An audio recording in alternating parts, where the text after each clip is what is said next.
வணக்கம் நேர்களே.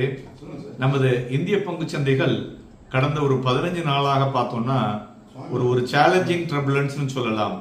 ஒரு ப்ரெஷர் இருந்துட்டு இருக்கு.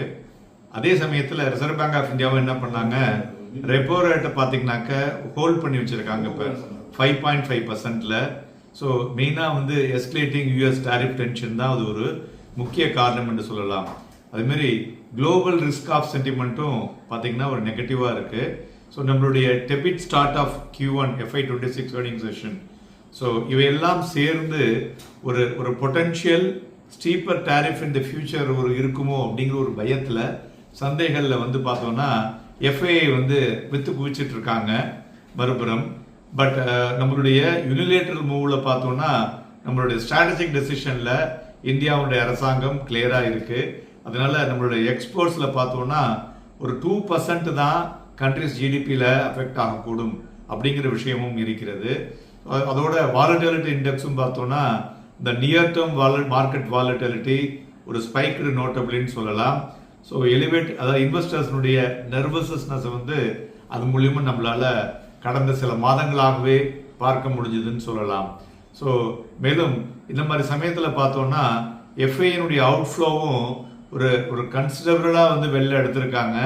ஸோ நிஃப்டி 50 பார்த்தோம்னா கிட்டத்தட்ட ஒரு 1.61% மேலே விழுந்திருக்குன்னு சொல்லலாம்.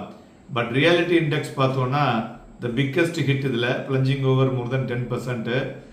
ஏன்னா நிஃப்டியில் அதில் தான் ரியாலிட்டியில் புக் ப்ராஃபிட் ஷார்ப்லி. அதுமாரி ஒரு price fatigue and flattening sales and luxury segment rising inventory அதிகரித்ததுனால இந்த பேஸ் எஃபெக்டில் அந்த மாதிரியான ஒரு செக்டாரில் டாப் டயர் சிட்டிஸில் செல்லிங் வந்ததுன்னு சொல்லலாம். அடுத்தது ஐடி செக்டார்லேயும் ஒரு sustained selling pressure. So plus weekend quarterly results. So இதெல்லாம் என்ன ஆகுதுனாக்க கிளைண்ட் அவங்களுடைய பொசிஷனை குறைச்சின்றது. மார்ஜின் ஸ்ட்ரெஸ்ஸும் இதுக்கு ஒரு முக்கிய காரணம். ப்ளஸ் லார்ஜ் ஸ்கேலில் எல்லா ஐடியும் லே ஆஃப் வேற சொல்லியிருக்காங்க. ஸோ இப்போ நம்மளோட டிஐ பார்த்தோம்னா 42,000 கோடிக்கு வாங்கியிருக்காங்க. ஆர்பிஐ மானிட்டரி பாலிசியும் ரெப்போ ரேட் அதே ரேட்டில் வச்சிருக்காங்க. ஸோ இப்போ stay tune to the market பார்க்கும் பொழுது ஸோ நிறைய விஷயங்கள் சேஞ்ச் ஆகக்கூடிய வாய்ப்புகள் இருக்கிறது. ஏன்னா 6 வாரங்களாக மார்க்கெட் விழுந்திருக்குல்ல.